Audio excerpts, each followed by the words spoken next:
Hello, everybody, and welcome to the big show. My name is Mickey, and this is Mickey in the Middle, the quintessential show for middle Americans where all middle Americans are welcome. Doesn't matter where you've been, doesn't matter where you're going, just matters that you're here and you consider yourself a middle American. I would like to start off the show tonight to say I hope everybody's having a great week. It is Hump Day, the 29th of January 2025, and so far I'm having a pretty good 2025. I'm still kicking.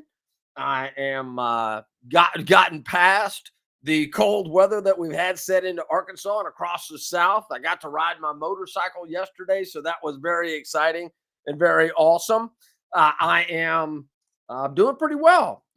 Wearing a Christmas present. My daughter got me a Christmas present of a pullover, and I got that, and I'm wearing it here in my nice little cozy house here in Arkansas. So let's get right with the show. Oh, hey, Don Ledger.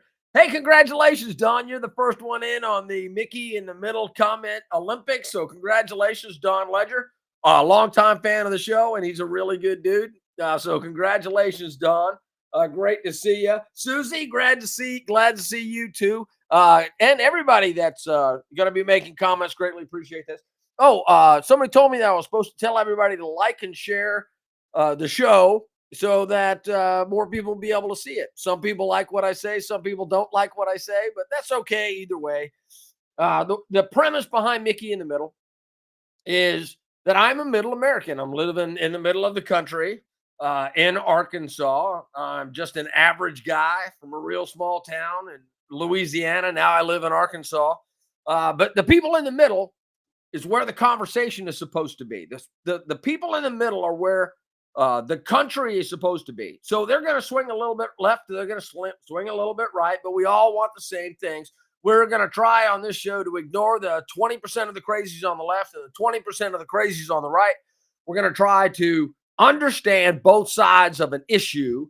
And tonight is a perfect example of being able to understand both sides of an issue. And that is RFK Jr., the son of Robert F. Kennedy, and the nephew of JFK, John F. Kennedy, the president of the United States back in 1962, I think, maybe back in the early 60s.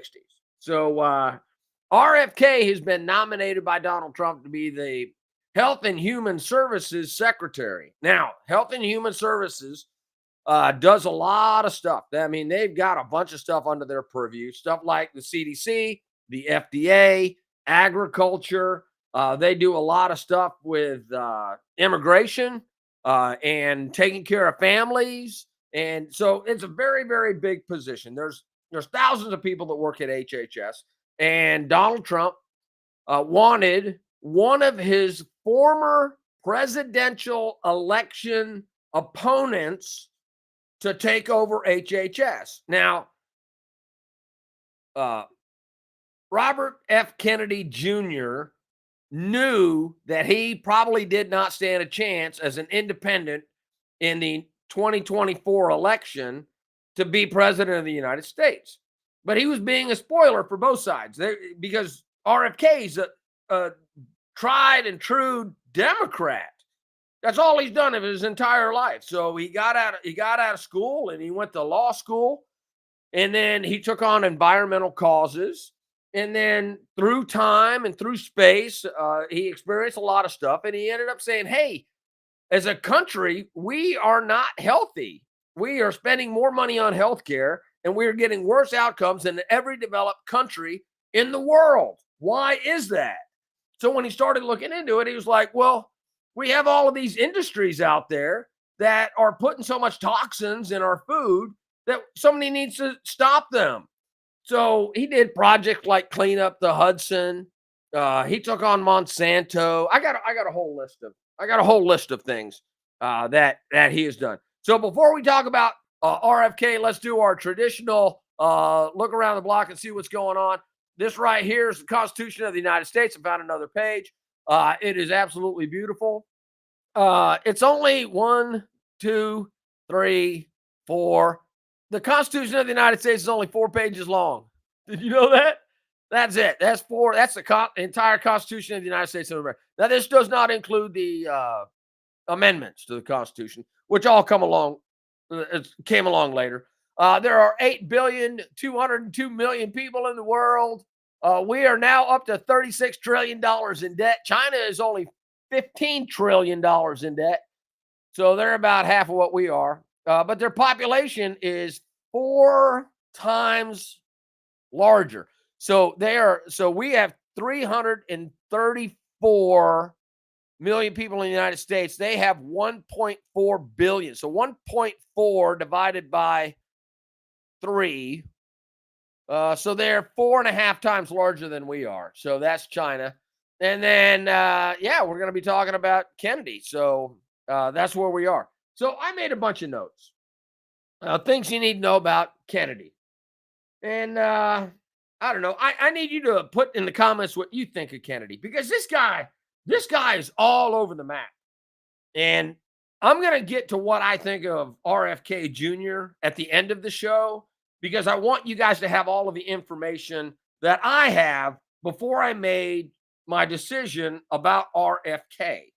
And yeah, that's a little teaser about what I think about RFK and holding it for the end. But we're going to go through a little bit about RFK as I understand it. And as I'm going to read some things from an AP article that I read, but I also researched Wikipedia.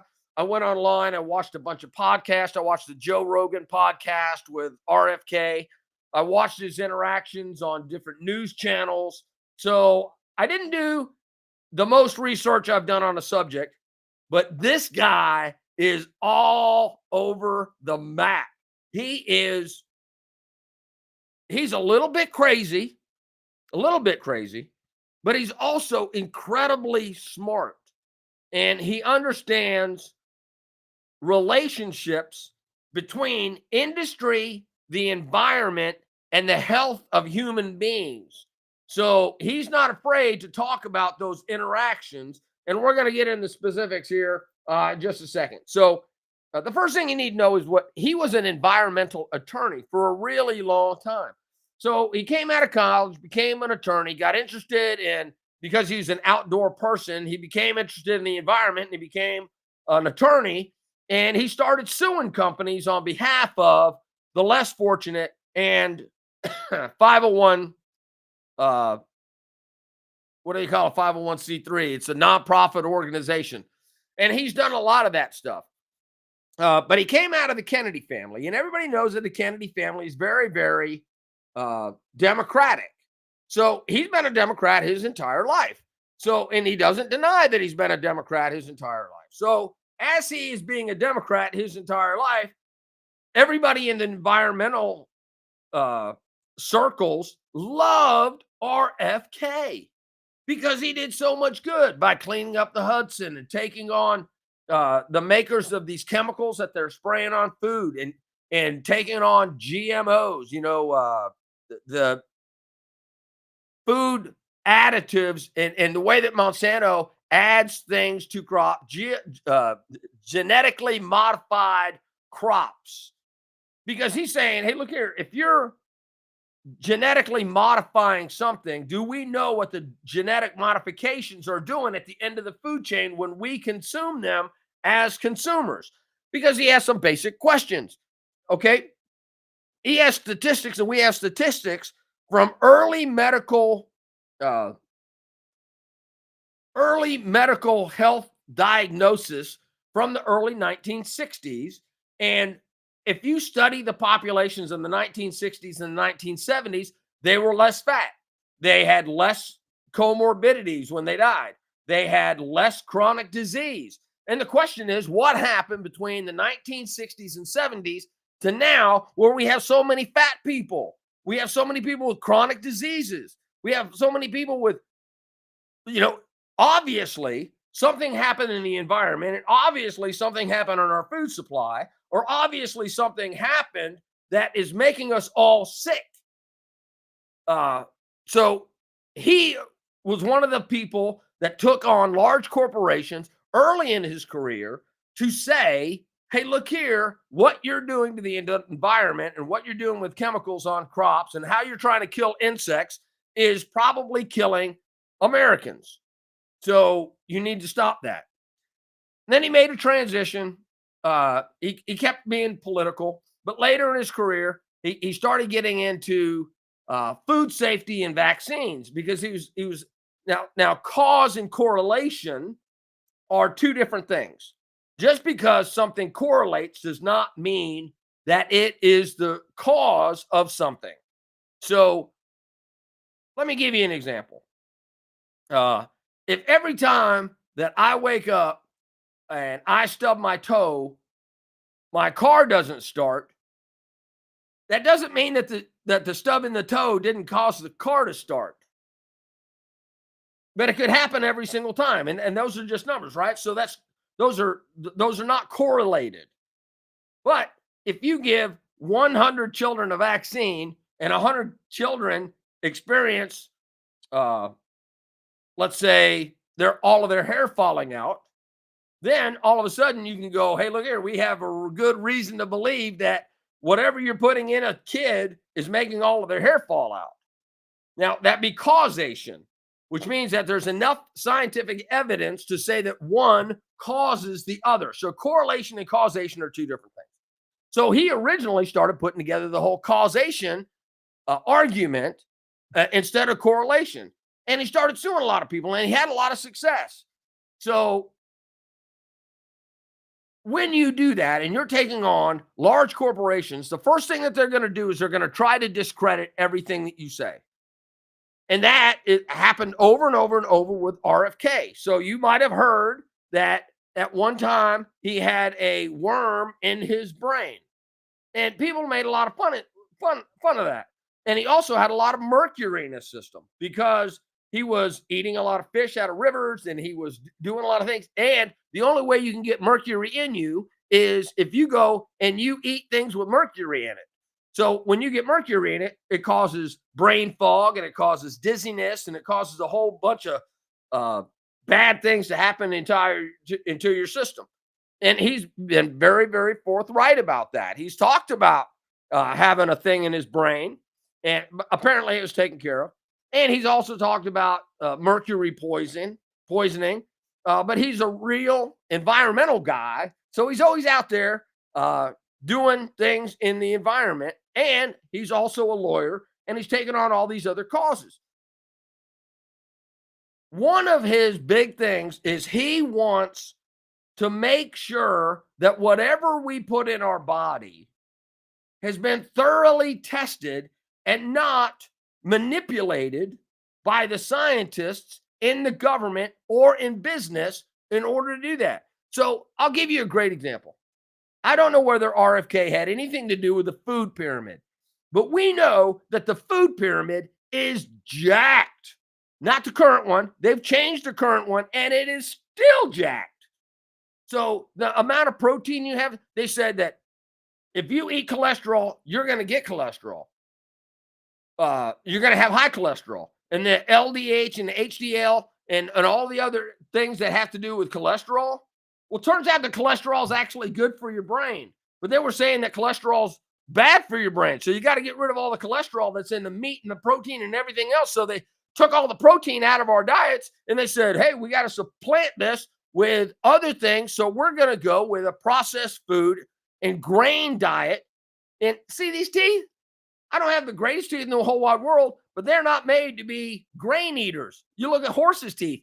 That's for cutting grass. You look at cows and you look at all these things that eat flat. They have flat teeth. We don't have flat teeth. We have jagged teeth. We're supposed to be carnivores, or at the least omnivores.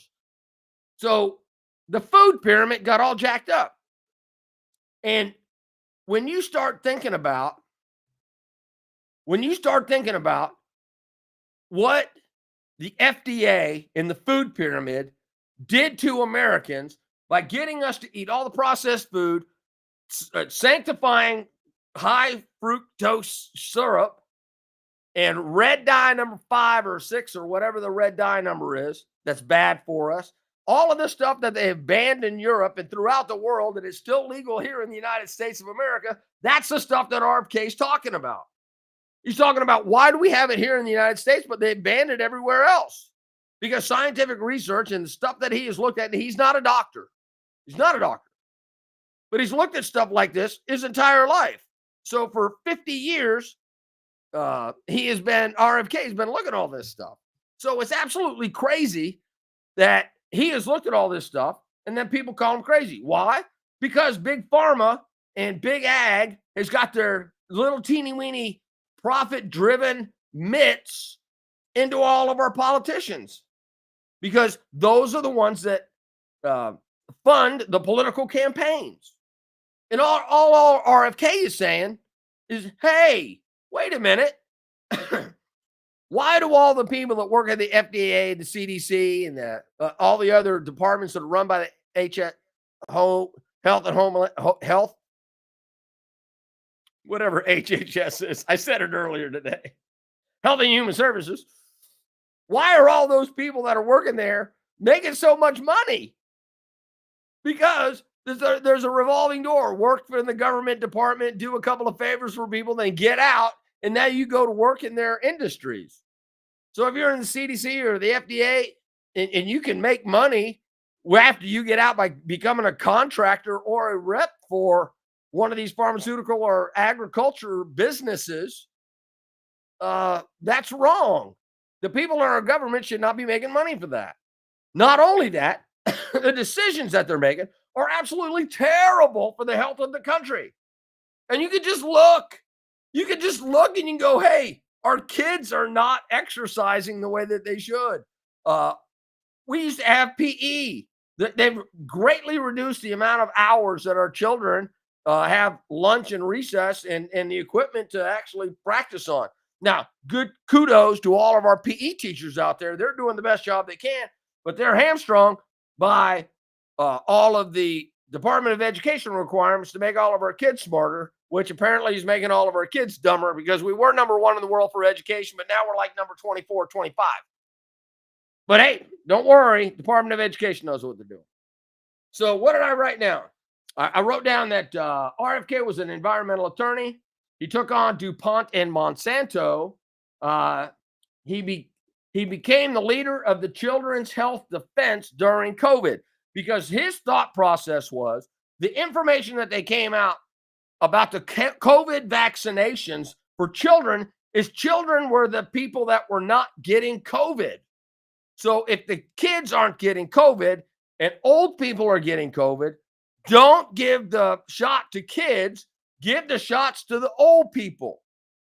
And then they come out with further evidence that said that the COVID shots don't even work. And they said that, hey, you have a 95% efficacy rate of the COVID-19. No, that is not true. That is definitely not true. Every time that you turn around and you look at the numbers and you find out what the real efficacy number is of COVID, it keeps going lower and lower and lower. And now I've heard that it's even below 2% effective rate for the people that get the COVID shot. Less than 2%. That's crazy. Now, that's the way that I understand the math and the way that they do the calculations on that. So I know that I'm never getting another COVID shot, ever. I probably will never even get another flu shot from all I've learned from doing a bunch of research. So, but you do whatever you want to do. All right. So, let's see. Wants to eliminate immunity for pharma companies. So all the companies that make the vaccines and all the shots that we take, a few years ago, the government made them not liable for the products that they do. So they started a great big huge immunization injury fund from the government so that if you get injured by a vaccine or some type of a shot that's on the vaccine schedule, you don't get money and you can't sue big pharma. You got to go to the immunization injury fund in order to get money to support you because you were injured by a vaccine. And that's paid by tax dollars. That's not paid by the industry. So did you know that? So you can't sue big pharma for taking a shot and getting an injury from that.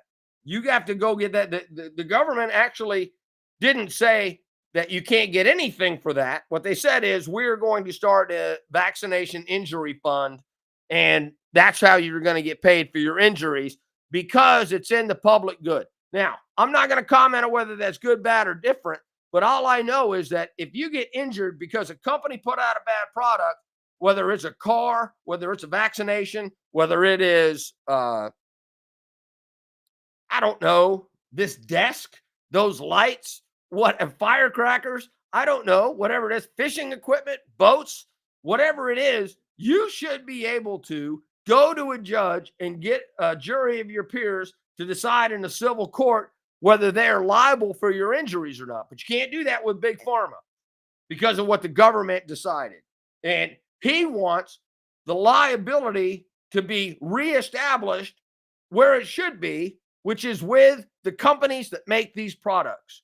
And I think that's a good idea. I don't think they should be able to get away scot-free from what they're doing and have absolutely no liability for the injuries that they cause people. Because if you have a Kleenex company or you have talcum powder, let's go with talcum powder, right? So they make talcum powder, and now all of a sudden they said that talcum powder causes cervical cancer in women, and women could sue the talcum powder companies that said, hey, you need to be able to use this any way that you want to on your private parts.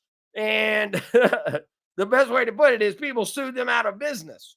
So I don't put talcum powder on my private parts anymore. So just want to let you know that.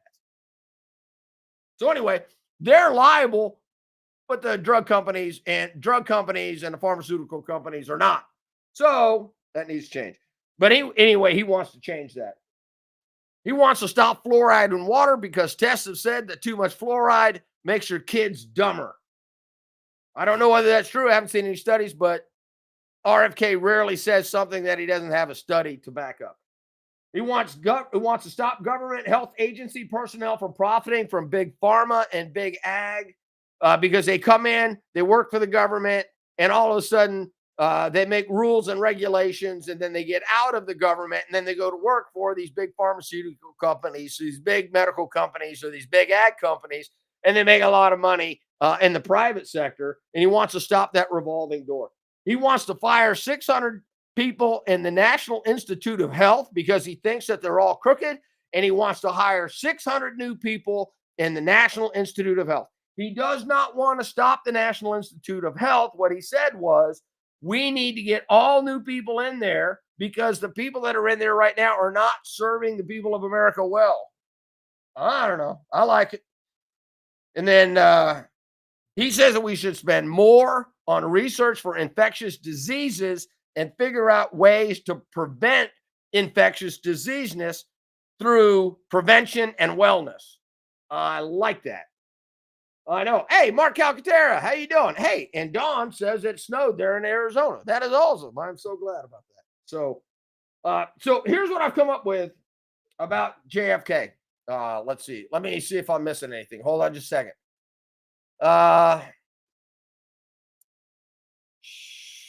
All right, hold on just a second. I got to make sure that I'm reading everything right here. So let's see. He wants to overhaul the Health and Human Services staff, including the Food and Drug Administration, National Institute of Health, and Center for Disease Control and Prevention. Let's see. Oh yeah. So remember when I said that he had that? Remember when I said that he had a worm in his brain and mercury poisoning? Uh, well, he's also uh,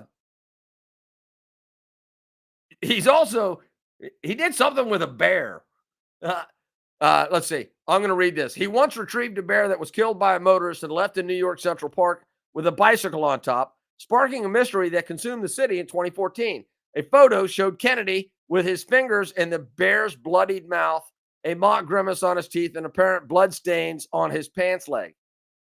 He denied eating dog after a friend shared a photo with Vanity Fair showing Kennedy dramatically preparing to take a bite of a charred animal. He said it was a goat later. So, and he cut off the head of a dead whale and took it home 2 decades ago. Isn't that great? Here's the thing. I am so glad that he is back because I believe that RFK is the right kind of crazy. I believe he's the right kind of crazy. He wants scientific evidence that everything we're doing is healthy for America. Now, does he know how to get there? No. But he knows that there are problems and we need to do scientific research and verify that the people that are doing the scientific research are not being bought and paid for by these large for-profit institutions like pharmacies and big ag and big whatever, big business and everything else like this. So there are some memes out there. So I'm going to share some of the memes right back there. Right. Everybody says that RFK does not believe in vaccines. That is a lie. He said today in Congress that he believes in vaccines. He just wants to make sure that they're right. And he never said that he didn't believe in vaccines and that his children are vaccinated. I will get to more of that in just a second. So this is the first meme. Mumps, measles, rubella, hearing RFK Jr.'s in charge. Hey, we're putting the band back together, implying that measles, mumps, and rubella is going to be back. I like that. RFK Jr. is going to tie concrete blocks to my feet and throw me in the river because he's eating bad food. RFK does not care what you eat, dude. You can't welcome RFK Jr. into your campaign and go around accusing other people of eating pets. Yes, because RFK Jr. has said on many occasions that he will eat roadkill. He said it. Hey, this is a worm reference. Can't believe this guy ate RFK Jr. brain, and now vaccines are going to be illegal. That's pretty good by Adam on X. These are the earthworms. Those are POV. You're inside RFK Jr.'s brain. By the way, POV is point of view. You're inside RFK Jr.'s brain. That's from the movie Dune, I think. I think that's pretty funny. Jamie, whenever I'm about to open a bag of chips, I picture RFK giving me this look and I put down the bag of chips and get myself a carrot. He's a pretty serious looking dude, isn't he? Uh-oh. So, all right. RFK, watch me drink my morning 44-ounce fountain Mountain Dew. Ah! I think that's a great picture. All right, last one. RFK Jr., when I tell him bourbon is mostly corn, so it counts as a vegetable. He seems like he has a sense of humor. All right, one more. Looking at your offline cousin cooking with seed oils this Thanksgiving. Thanksgiving dinner, asking my mom if the green beans contain any seed oils. He's against seed oils. Why? Because I think that they're the worst thing that the FDA ever approved. Hey, there's about reference about the worm in RFK's brain. On his way to day one as deputy health secretary. And this is one of the famous ones because Trump bought everybody McDonald's because Trump loves McDonald's, and it's got a lot of people there at RFK's about to eat a cheeseburger. Isn't that great? Oh no, RFK was so RFK today when I was watching the Senate confirmation hearings. I watched probably 3/4 of them. Man, the people that were giving shit to RFK Jr. is absolutely crazy. But one of the people asked him about, hey, what about eating burgers and stuff? And he said, look, I don't care what you eat. He says, My boss is going to be eating, if I get confirmed, my boss is going to be eating cheeseburgers and Diet Cokes. And I'm not going to deny him that, but I do want him to understand what that does to the human body and that eating healthy is a better alternative to that. So I thought that that was great. So let's go to the hearing real quick. So these are the things that disturb me about RFK, because there are some things that disturb me about RFK being the head of HHS. He needs to understand how HHS works. This is a great example. Robert F. Kennedy struggles to answer questions on Medicaid, and Medicare at the confirmation hearing. And that is very, very true. Now, what happened was somebody asked RFK about Medicare and Medicaid, and he was like, well, the way that it works is the government, the copays are too high and the deductibles are too high.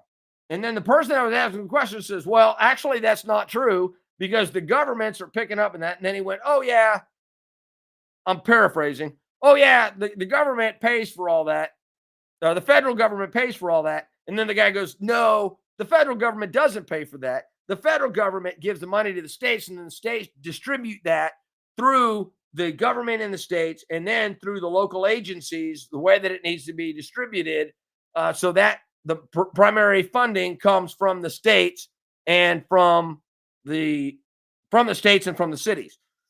So yes, although it's very expensive for the national government, for the federal government, the amount of money that is paid goes to the states, and the states take care of that. And then on Medicare, Medicaid, I get the two of them confused.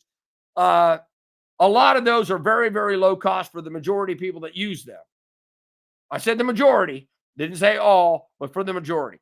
And RFK, it was disappointing that he did not know and understand, number one, the differences in Medicare and Medicaid, but the other thing, because he's going to be ahead of the agency, right?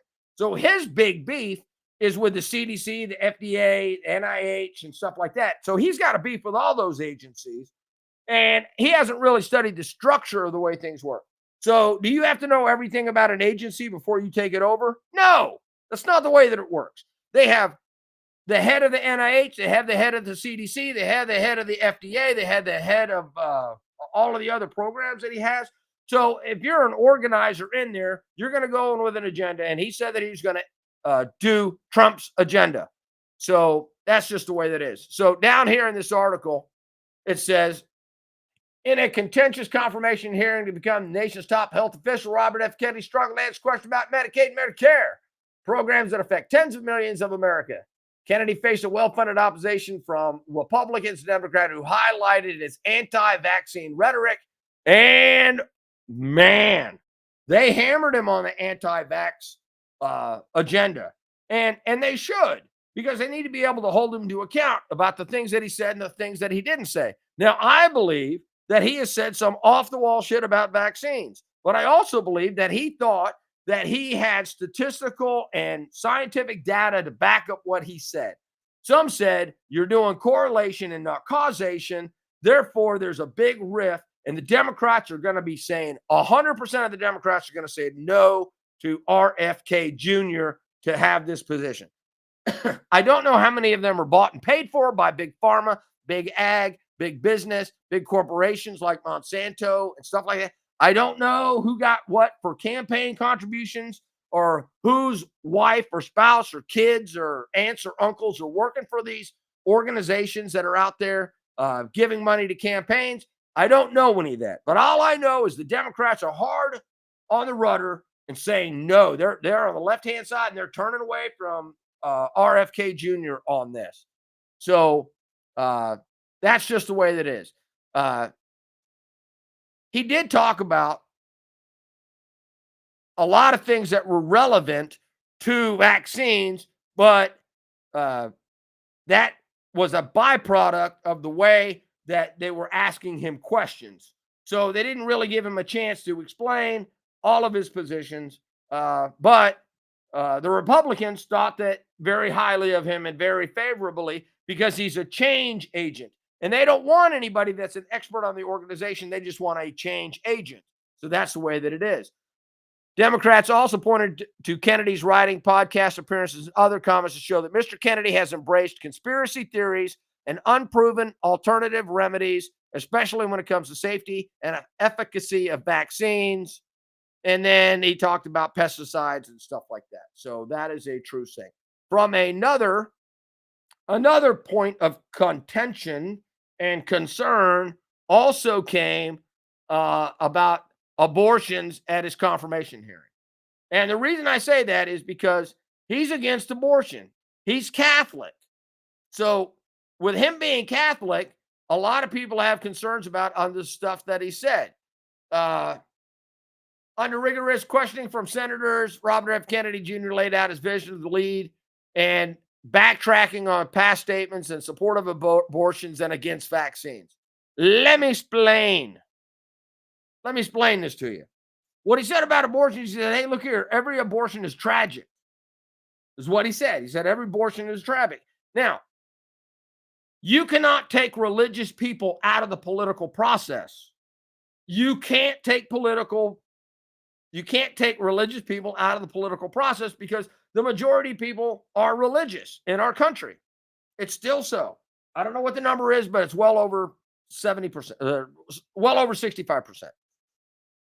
So if you say that religious people cannot have religious views that are separate from the way that they run the government, that is not true. We have a whole bunch of people that claim to be Christian and support abortion rights for people in the states. If you look at California, if you look at Oregon, Washington, New York, Illinois, Connecticut, Vermont, Virginia, there's lots of people that are religious in all those states that also support a women's right to choose abortion.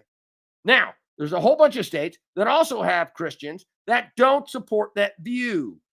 Now, Arkansas, Louisiana, Mississippi, Alabama, Nebraska, I think. I don't know. But it doesn't matter. It is what it is. So the states that don't support that doesn't mean that they can't send people as political representatives to the government. So his personal view, what he said in the hearing today was, my view is the same as President Trump's, that this issue needs to be decided at the states and that he is not going to do anything to stop that process from being determined in the states. And he is not going to do anything except research specific drugs that affect that and to make sure that those are safe. He's not looking to ban any drugs. He just wants to make sure that they're safe. And then you have to go weigh everything because HHS is a big organization.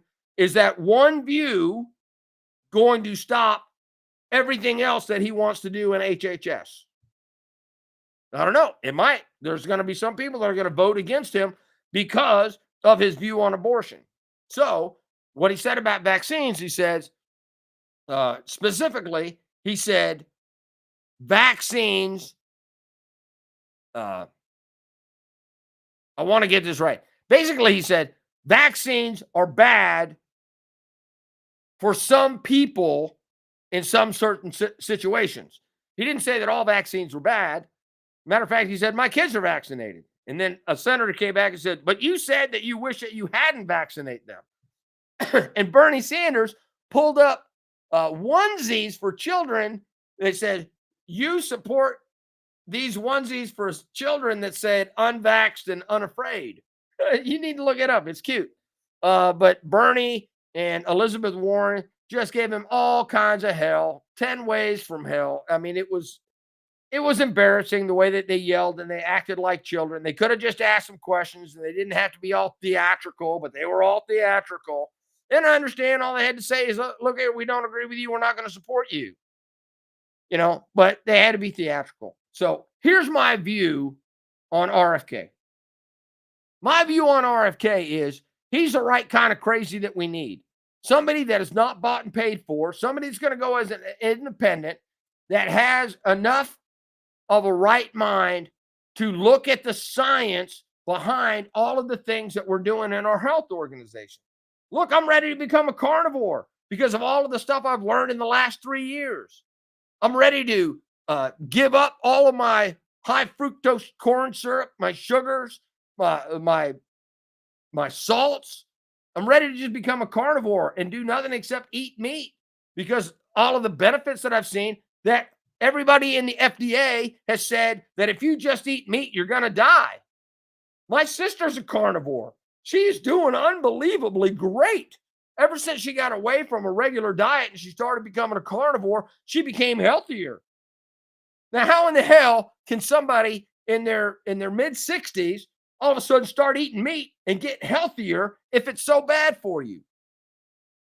And that's what the questions are, is why have we been fed this regular diatribe of bullshit from the FDA, from the CDC? Listen, COVID vaccine is not good for you, in my opinion. I say my opinion because I don't want anybody holding this back against me. But I'm not getting the COVID vaccine anymore. I'm not taking any COVID tests either. I'm not going to take a test for COVID. They go, hey, man, you might have COVID. I don't care. I don't care. I'm not taking a test for you. Kiss my ass. It might be a cold. But if I have a cold or if I have COVID, I'm still not being sequestered and I'm still not staying at home. They're the exact same to me. There's the flu, there's colds, there's upper respiratory viruses. All of them are contagious. There's all kinds of crap running around Oklahoma and Arkansas right now, from airborne and airborne and liquid-borne pathogens that are making people sick everywhere. Not doing it. All he's saying is we need to get rid of the people that are bought and paid for and that are getting money from all these corporations. We need to do some scientific research and we need to let the people know. And then we need to come up with solutions that are tested. And then when we test them, we need to tell the people so the people have the maximum amount of choice. So no, he's not going to be perfect on vaccines. No, he's not going to be perfect on abortion. No, he's not going to be perfect on a lot of things. And he might have a brain worm and he might have mercury poison. But his heart's in the right place. He's not bought and paid for.